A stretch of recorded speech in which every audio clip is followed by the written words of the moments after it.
근본적이고 필수적인 복이란 제목으로 말씀해 드리겠습니다. 복받는 이야기를 하면 누구나 귀가 솔깃해집니다.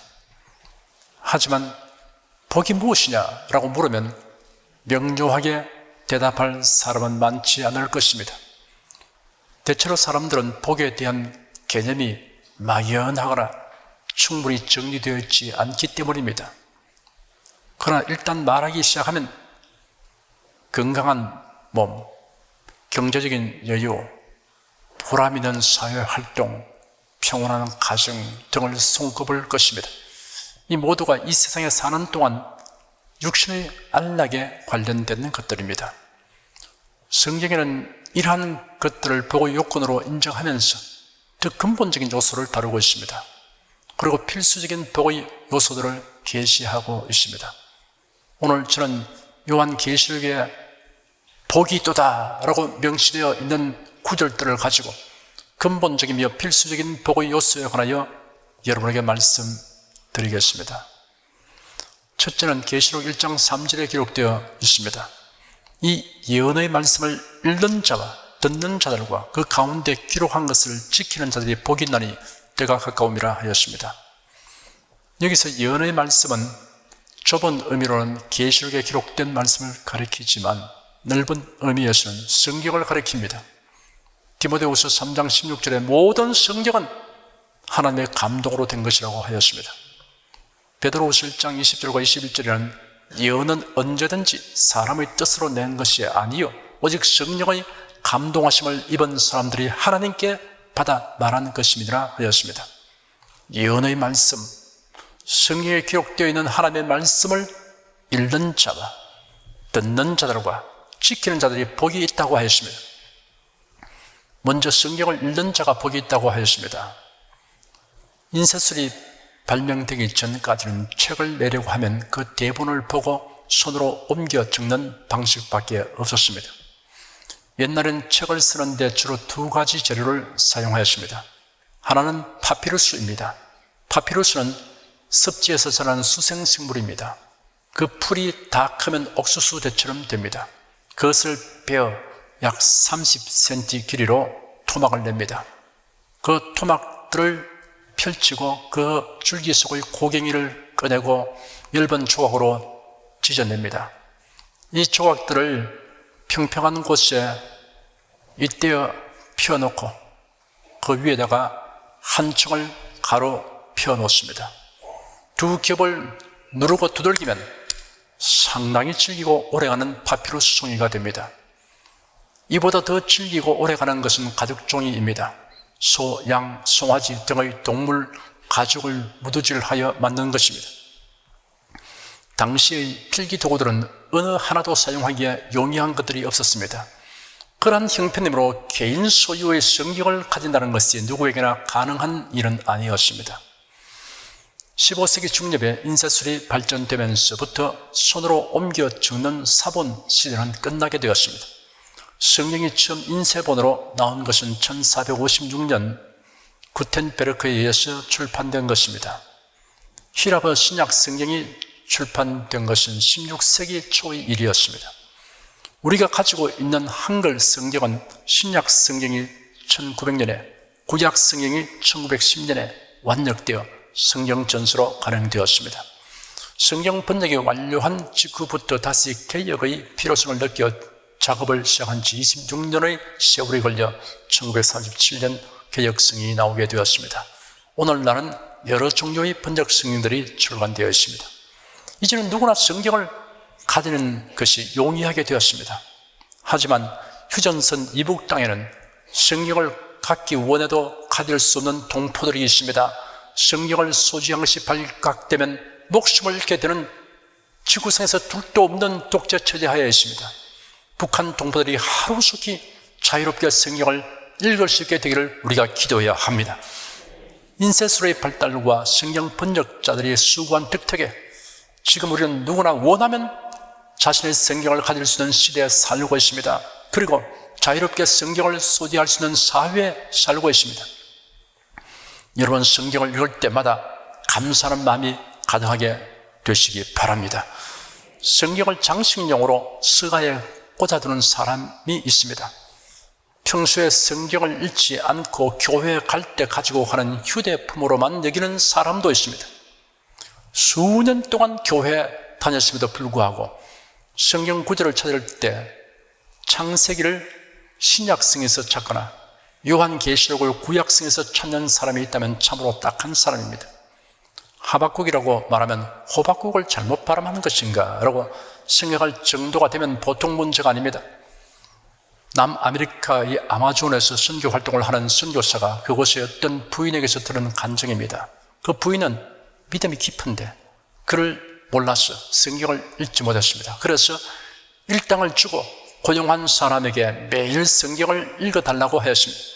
그랬더니 성경을 읽어주던 사람이 예수님을 믿게 되었어요. 그 부인보다 더 열심히 신자가 되었다고 합니다. 성경을 소유하는 이유는 읽기 위한 것입니다. 성경을 소유하는 것이 복이지만 그 성경을 읽는다는 전제하에서 복이 있다고 할 수 있습니다. 다음은 이 예언의 말씀을 듣는 자들이 복이 있다고 하였습니다. 앞에서 설명한 대로 개인 성경을 가지기 어려웠던 옛시대에는 유대인의 회당에서나 교회에서 회중을 대표하여 성경을 낭독하는 사람이 있었습니다.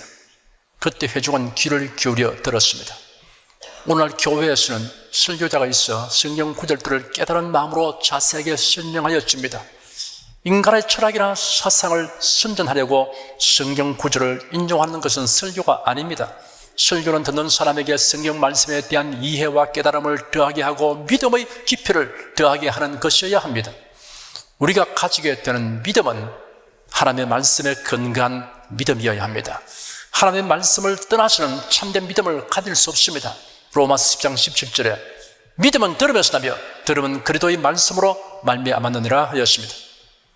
마음을 열고 귀를 기울여 하나님의 말씀을 듣는 사람은 구원에 이르는 믿음을 얻게 되고 신령한 믿음을 얻게 됩니다. 이것이 복입니다. 그리고 또한 이 예언의 말씀을 지키는 자들이 복이 있다고 하였습니다. 하나님의 말씀은 읽고 듣는 자에게 순종을 요구합니다. 하나님의 말씀에는 하나님의 권위가 내재되어 있습니다. 하나님의 권위 아래 복종하는 것이 당연합니다. 하나님의 말씀에 복종하면 생각과 말과 행동이 변화됩니다. 옷감을 염색할 때처럼 우리의 의식과 언어와 삶의 방식이 모두 하나님의 말씀에 푹 젖게 되어야 합니다. 그래야 하면 성경적인 사고, 성경적인 언어, 성경적인 삶의 방식으로 살아가게 됩니다. 예언의 말씀, 성경에 기록된 하나님의 말씀에 순종하면 하나님께서 그 사람의 생애를 책임져 주십니다. 이는 참으로 큰 복입니다. 둘째는 계시록 14장 13절에 기록되어 있습니다. 또 내가 들으니 하늘에서 음성이 나서 가로되 기록하라. 작은 이유로 주 안에서 죽는 자들은 복이도다 하시며 성령이 가라사대 그러하다 저희 수고를 거치고 쉬리니 이런 저희의 행한 일이 따름이라 하시라 하였습니다. 모든 사람은 건강하게 살고 장수하다가 평안히 인종하기를 원합니다. 이러한 바람대로 살다가 죽음을 맞이하는 사람을 볼 때 복 있는 사람이다 라고 말합니다. 그러나 그것만으로 복 있는 사람이라고 단정할 수 없습니다. 죽음에 관해서는 연령이나 장소나 원인은 사실 그렇게 중대한 것이 아닙니다. 복된 죽음이냐 불행한 죽음이냐를 판가름하는 것은 주 안에서의 죽음이냐 주 밖에서의 죽음이냐에 달려 있습니다. 주 안에서의 죽음이란 무슨 뜻을 가지고 있습니까? 본문에 두 가지를 말씀했습니다. 먼저 저희 수고를 거치고 쉬리니라고 하였습니다. 성도의 죽음은 영원한 안식으로 들어가는 관문입니다. 예수께서 말씀하시기를 수고하고 무거운 짐진 자들아 다 내게로 오라 내가 너희를 쉬게 하리라 하였습니다. 예수님은 주님을 믿고 영접한 자에게 세상에 주는 것과는 다른 기쁨과 평안을 주시며 마음의 쉼을 얻게 해주십니다.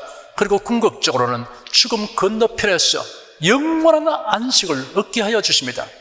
육신을 입고 살아갈 때 겪게 되는 온갖 갈등과 곤란과 고통을 완전히 벗어버리게 하여 주십니다. 사도 바울은 말하기를 만일 땅에 있는 우리의 장막집이 무너지면 하나님께서 지으신 집 곧 손으로 지은 것이 아니요 하늘에 있는 영원한 집이 우리에게 있는 줄 아나니 이 장막에 있는 우리가 짐진 것 같이 단식하는 것은 벗고자 함이 아니요 오직 덧입고자 함이니 죽을 것이 생명에게 삼킨 바 되게 하려 함이라 하였습니다. 다음은 저희의 행한 일이 따름이라 하였습니다. 우리가 이 세상에 사는 동안 주의 일에 힘쓰고 수고한 대로 칭찬과 상급을 받게 된다는 말씀입니다. 고린도전서 15장 58절에 그러므로 내 사랑하는 형제들아 견고하며 흔들리지 말며 항상 주의 일에 더욱 힘쓰는 자들이 되라. 이런 너희 수고가 주 안에서 헛되지 않은 줄을 알미니라 하였습니다. 죽음을 맞게 된 이유와 상황들은 주 안에서의 죽음이냐 주 밖에서의 죽음이냐 하는 것에 비하면 무시해도 될 만한 것입니다. 세상에 사는 동안 아무리 호의호식하고 화려하게 살며 와석종신하여도 주 안에서 살지 못한 사람에게는 죽음이 돌이킬 수 없는 고통과 절망으로 들어가는 문이 되고 맙니다. 그러나 예수 그리스도를 믿고 섬기며 살다가 죽는 사람, 주 안에서 죽음을 맞이하는 사람은 누구나 복이 있습니다. 주 안에 있는 사람에게 죽음이란 영원한 안식으로 인도하며 칭찬과 상을 주는 주님 앞으로 나아가는 과정에 불과하기 때문입니다. 셋째는 계시록 16장 15절에 기록되어 있습니다. 보라 내가 도적같이 오리니 누구든지 깨어 자기 옷을 지켜 벌거벗고 다니지 아니하며 자기의 부끄러움을 보지 아니하는 자가 복이 있도다 하였습니다. 벌거벗고 다니지 아니하며 자기의 부끄러움을 보이지 아니한 자에 대하여 설명하려고 하니 동화작가 안데르센의 황제의 새로운 옷이라는 동화가 생각납니다. 우리에게 익숙한 제목은 벌거벗은 임금님입니다. 옛날에 나라 일을 하기보다 새로운 옷에 관심이 더 많은 임금이 살고 있었습니다. 새롭고 화려한 옷을 무척 좋아하였습니다. 심술궂은 제단사 두 사람이 그 소문을 듣고 임금님을 찾아왔습니다. 우리는 특별한 옷을 만드는 재주가 있습니다. 마음씨가 나쁜 사람이나 바보에게는 보이지 않고 착한 사람들에게만 보이는 옷이랍니다 라고 그 두 사람이 말했습니다. 그들의 이야기는 임금님의 호기심을 끌기에 충분했습니다.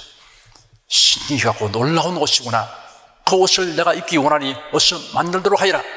임금님은 많은 돈을 주면서 옷을 만들라고 하였습니다. 시간이 흘렀어. 임금님은 신하들에게 지시하기를 제단사들이 작업하는 현장에 가서 보고 오라고 하였습니다. 신하들이 제단사들이 작업하는 곳에 가보았더니 열심히 일을 하는 것 같은데 만든다는 옷은 보이지 않았습니다. 옷을 만드는 신용을 하던 제단사들이 임금의 신하들에게 어떻습니까? 지금 만들고 있는 옷의 색깔과 무늬와 모양이 참 아름답지 않습니까? 라고 물었습니다. 신하들은 난감하였지만 만일 옷이 보이지 않는다고 하면 마음씨가 나쁘고 바보라는 소리를 듣게 될까 보아서 대답하기를 오, 과연 아름답고 훌륭한 옷이군요 하였습니다. 신하들은 임금에게로 가서 입이 닳도록 그 옷에 대하여 칭찬했습니다. 그러자 임금님은 속히 그 옷을 입고 싶었습니다. 그래서 직접 그 옷을 버리고 옷을 만들고 있는 곳으로 갔습니다. 심술쟁이 제단사들은 즉시 임금님에게 수다를 떨었습니다. 임금님을 위해 정성을 다해 만들었습니다. 이보다 더 색깔이 곱고 훌륭한 옷은 세상에 없을 것입니다. 임금이 눈을 크게 더 살펴도 옷이 보이지 않았지만 신하들이 그 옷을 보았다고 했으니 자기만 안 보인다고 하면 마음씨가 나쁘고 바보라고 여김 바를 것을 생각하였습니다. 그래서 임금님도 시치미를 떼고 과연 자네들은 옷 만드는 기술이 뛰어나구나. 큰 상을 줄 테니 어서 옷을 완성하여라 하였습니다. 그 새 옷을 입고 경축 행사장에 행차하기로 광고가 되어 있었습니다. 경축 행사날에 제단사들은 임금님에게 임금님 이것은 바지고 이것은 저고리입니다 하면서 옷을 입히는 신용을 하였습니다. 임금님도 거기에 장단 맞춰 옷을 입는 신용을 했습니다. 옷이 너무 가벼워서 입은 것 같지 않구나 라고 임금님이 말했습니다. 경축 행사에 참석한 사람들은 세상에서 가장 훌륭한 제단사들이 만든 아름다운 옷을 보고 싶었습니다. 더욱이 마음씨가 나쁜 그리고 바보에게는 보이지 않는 신기한 옷을 입은 임금님을 보고 싶었습니다. 드디어 임금님이 등장하자 사람들은 당혹하였습니다. 하지만 모두 옷을 보는 것처럼 표정 관리를 하느라고 애썼습니다. 바보 취급받고 싶지 않았기 때문입니다. 마음씨 나쁜 사람으로 취급되고 싶지 않았기 때문입니다. 그런데 한 어린이가 소리 질렀습니다. 야, 임금님이 벌거벗고 행차하신다. 그 다음이 어떻게 되었을 것인가는 여러분의 상상에 맡기겠습니다. 보라, 내가 도적같이 오르니 누구든지 깨어 자기 옷을 지켜 벌거벗고 다니지 아니하며 자기의 부끄러움을 보이지 않는 자가 복이도다. 여기서 옷이란 성경대로 믿는 믿음을 의미합니다. 인간의 지식과 비성경적 신학 사상에 매료되거나 미혹되어 순전한 믿음을 내버리면 그 영혼은 벌거벗은 상태가 되어버립니다. 우리의 믿음은 전적으로 성경에 근거한 것이어야 합니다. 고린도전서 15장에 이렇게 기록되었습니다. 형제들아, 내가 너희에게 전한 복음을 너희로 알게 하노니 이는 너희가 받은 것이요 또 그 가운데 선 것이라. 너희가 만일 나의 전한 그 말을 굳게 지키고 헛되이 믿지 아니하시면 이로 말미암아 구원을 얻으리라. 내가 받은 것을 먼저 너희에게 전하여 노니 이는 성경대로 그리스도께서 우리 죄를 위하여 죽으시고 장사 지낸 바 되었다가 성경대로 사흘 만에 다시 살아났어. 여기서 성경대로라는 말씀의 방점을 찍어야 합니다. 성경 말씀에 못 미치거나 성경 말씀을 지나쳐 나가는 어떠한 철학이나 사상 그리고 어떠한 교리라도 배격해야 합니다. 자유주의 신학을 가르치거나 믿는 자들은 성경을 하나님의 말씀으로 인정하지 않습니다.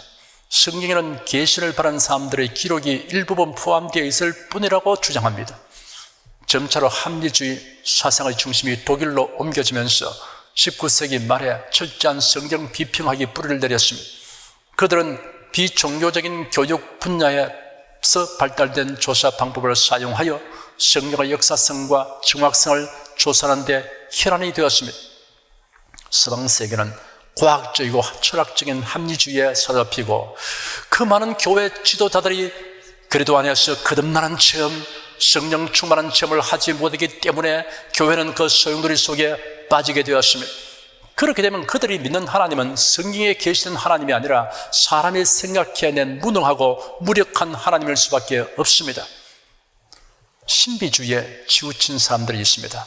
기독교는 기적의 종교이며 신비의 종교입니다. 기적과 신비를 배제한 기독교는 기독교가 아닙니다. 성경 전체가 기적과 신비로 가득 차 있습니다. 성경을 펼치면 천지 창조의 기사로부터 시작됩니다. 천지 창조는 지극히 신비로운 사건입니다. 성경 맨 끝을 펼치면 새 예루살렘 성의 도래와 예수님의 재림에 관하여 기록되어 있습니다. 이 역시 신비로운 이야기입니다. 그뿐 아니라 성경의 페이지마다 신비로운 사건으로 가득 차 있습니다. 신비를 부정하면 성경을 부정할 수밖에 없습니다. 성경적 신앙은 신비를 믿는 신앙입니다. 그러나 주의해야 할 것은 비성경적인 신비에 치우쳐 신비주의자가 되어서는 안 됩니다. 신비주의자가 되면 여러 가지 나쁜 폐단을 초래합니다. 신비주의자는 이성을 잃고 감정에 치우칩니다. 신비 체험에 몰두합니다. 성경보다 자신의 신비 체험에 더 권위를 두려고 합니다. 신비 체험에 몰두하다 보면 거짓말하는 영에 지배당할 수 있습니다. 사후세계에 대한 신비 체험을 들으려고 쫓아다니는 사람들이 있습니다. 사후세계에 관한 지식과 믿음은 철저하게 성경에 계시된 말씀에 근거해야 합니다. 성경에 계시된 것 외에 더 알려고 할 필요가 없습니다. 천국과 지옥이 있다는 사실을 믿는 이유가 무엇입니까? 라는 질문을 받으면 여러분은 성경을 펼쳐서 예수께서 친히 하신 말씀이나 요한계시록에 기록된 말씀을 찾아서 여기에 있습니다 라고 대답하시기 바랍니다. 각 종교의 신개념, 구원 개념, 죄의 개념을 다 수용하고 혼합하는 혼합주의와 종교다원주의는 사람의 호응과 칭찬에 마음을 두고 있습니다. 종교다원주의자들은 사람의 칭찬과 호응을 얻기 위해 복음을 혼잡게 하고 다른 복음을 전합니다. 성경에는 이런 사람에 대하여 저주가 선언되었습니다. 오늘날은 객관적 기준, 절대적 권위가 배격되고 제멋대로 행하는 것을 미덕으로 여기는 시대가 되었으면 사람을 기쁘게 하고 사람의 칭찬을 받으려고 급급합니다. 그래야 성경대로의 믿음을 벗어 던지고 벌거벗은 수치를 드러내며 활보하는 벌거벗은 임금 같은 성직자와 교인들이 늘어나고 있는 것은 참으로 꼴불견입니다. 항상 깨어있어서 성경대로의 믿음을 끝까지 고수함으로 벌거벗고 다니지 아니하며 자기의 부끄러움을 보이지 않는 여러분은 복이 있습니다. 넷째는 계시록 19장 9절에 기록되어 있습니다. 천사가 내게 말하기를 기록하라. 어린 양의 혼인잔치에 청함을 입은 자들이 복이 있도다 하고 또 내게 말하되 이것은 하나님의 참되신 말씀이라 하였습니다. 여기 어린 양의 혼인잔치란 예수님을 믿어 구속받은 성도들이 그리스도와 하나 되어 그리스도와 함께 영원하고도 진정한 기쁨을 누리게 되는 것을 비유적으로 표현한 말입니다. 혼인잔치는 모든 사람들이 기뻐하며 즐거워하는 자리입니다. 성도들의 천국 생활은 실로 기쁨의 나날이 될 것입니다. 그곳에는 사망이 없고 애통하는 것이나 고하는 것이 없고 아픈 것이 없고 저주가 없고 밤이 없고 속된 것이나 가정한 일 또는 거짓을 말하는 자가 없고 마귀도 없습니다. 예수를 믿는 사람은 모두 이 기쁘고 행복한 잔치에 초청을 받은 자들입니다. 이는 하나님의 참되신 말씀이라고 하였으며 어린 양의 혼인잔치에 청함을 받은 여러분은 복이 있습니다. 다섯째는 계시록 20장 6절에 기록되어 있습니다. 이 첫째 부활에 참여하는 자들은 복이 있고 거룩하도다. 둘째 사망이 그들을 다스리는 권세가 없고 도리어 그들이 하나님과 그리스도의 제사장이 되어 천년 동안 그리스도로 더불어 왕노릇하리라 하였습니다. 부활과 사망에는 두 종류가 있습니다. 부활에는 성도들의 부활과 불신자들의 부활이 있습니다. 성도들의 부활을 첫째 부활 혹은 생명의 부활이라고 하며 불신자들의 부활을 심판의 부활이라고 합니다. 사망에는 첫째 사망과 둘째 사망이 있습니다. 모든 사람의 죽음이 첫째 사망에 속합니다. 둘째 사망은 불신자들이 심판의 부활을 한 후 최후 심판을 받고 불과 유황으로 타는 못에 던져지는 것을 말합니다. 계시록 20장에 기록되기를 또 내가 크고 흰 보좌와 그 위에 앉으신 자를 보니 땅과 하늘이 그 앞에서 피하여 간겹더라. 또 내가 보니 죽은 자들이 물은 대수하고 그 보좌 앞에 섰는데 책들이 펴있고 또 다른 책이 펴있으니 곧 생명책이라. 죽은 자들이 자기 행위를 따라 책들에 기록된 대로 심판을 받으니 바다가 그 가운데서 죽은 자들을 내어주고 또 사망과 음부도 그 가운데서 죽은 자들을 내어주며 각 사람이 자기 행위대로 심판을 받고 사망과 음부도 불못에 던지오니 이것은 둘째 사망 곧 불못이라. 누구든지 생명책에 기록되지 못한 자는 불못에 던지오더라 하였습니다. 첫째 부활에 참여하는 자들의 복을 두 가지 기록하였습니다. 그 중에 하나는 둘째 사망이 그들을 다스리는 권세가 없다고 하였습니다. 심판을 받아 불못에 던져지게 될 염려를 할 필요가 전혀 없습니다. 다른 하나는 그들이 하나님과 그리스도의 제사장이 되어 천년 동안 그리스도로 더불어 왕노릇하리라 하였습니다. 구약시대의 제사장은 성전에서 봉사하면서 하나님께 직접적으로 교제하는 자들이었습니다. 이와 같이 첫째 부활에 참여한 자들은 직접 하나님 앞에 나아가 하나님의 임재를 누리며 교제를 나누게 될 것입니다. 그리고 왕권을 소유하여 그리스도와 더불어 천년 동안 통치하게 될 것입니다. 성도는 첫째 부활에 참여하게 될 것이므로 복이 있습니다. 여섯째는 계시록 22장 14절에 기록되어 있습니다. 그 두루마기를 빠는 자들은 복이 있으니 이는 저희가 생명나무에 나아가며 문들을 통하여 성에 들어갈 권세를 얻으려 함이로다 하였습니다. 여기에 말씀하는 두루마기는 예수 그리스도로 말미암아 얻게 되는 의로움과 성결함을 의미합니다. 어떠한 인위적인 방법으로도 죄인이 어렵게 될 수 없습니다. 인위적 행위는 마치 검은 석탄을 물로 씻어 희게 하려는 것과 같아서 오히려 주위를 더럽히게 할 뿐입니다. 우리 죄를 정결케 씻는 길은 오직 하나입니다. 우리 죄를 대신 담당하여 십자가에 못 박히신 예수 그리스도의 흘리신 피로서 정결케 되는 길뿐입니다. 계시록 7장에 보면 매우 감동적인 장면이 기록되어 있습니다.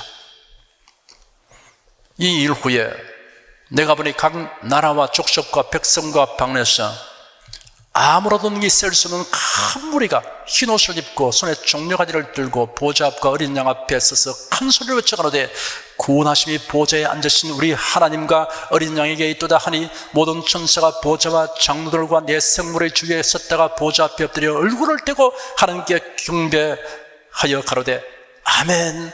찬송과 영광과 지혜와 감사와 존귀와 능력과 힘이 우리 하나님께 세시도록 있을지로다. 아멘 하더라.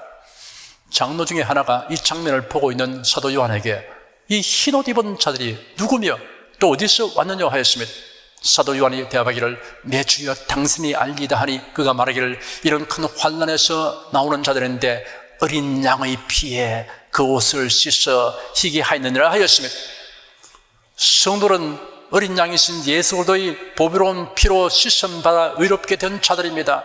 고린도서 1장에 성도들을 향하여 너희는 하나님께로부터 나서 그래도 예수 안에 있고 예수는 하나님께로서 나와서 우리에게 지혜와 의로움과 거룩함과 구속함이 되셨으니라고 하였으며 우리는 철두철미 예수 그리스도의 대속의 연에 보혈의 능력을 의지해야 합니다.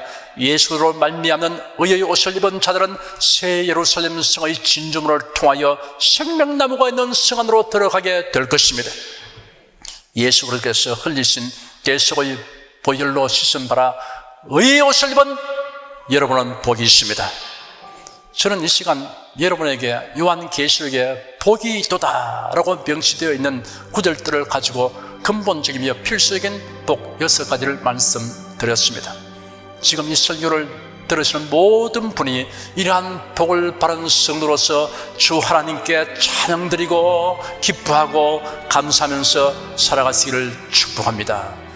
기도하겠습니다. 오늘도 주께서 우리를 사랑하시고 동서성에서 불러 모아주니 감사합니다. 하나님 말씀 듣고 지식과 지혜를 얻게 됐음을 되게 하여 주심을 감사합니다. 사람을 생각 살면서 다 복 있는 삶 되기를 갈망하지만 복에 대한 정의를 바로 내리지 못하고 있으며 기껏해야 육신적인 안락 이상 더 이상 알지 못합니다. 우리가 그래도 예수 안에서 하나님이 우리에게 주시는 복이 얼마나 놀랍고 위대한 것을 알게 하시니 감사합니다. 이 근본적이고 또 필수적인 복을 다 받았다는 사실을 생각하며 우리 온손에 기쁨이 넘치게 도와주시옵시고 늘 감사하며 살게 하여 주시옵소서. 더 많은 사람이 이러한 복을 받도록 하기 위해서 저리 애써서 복음을 전파하는 자가 되게 하여 주시옵소서. 예수 그리스도의 이름으로 기도드립니다. 아멘.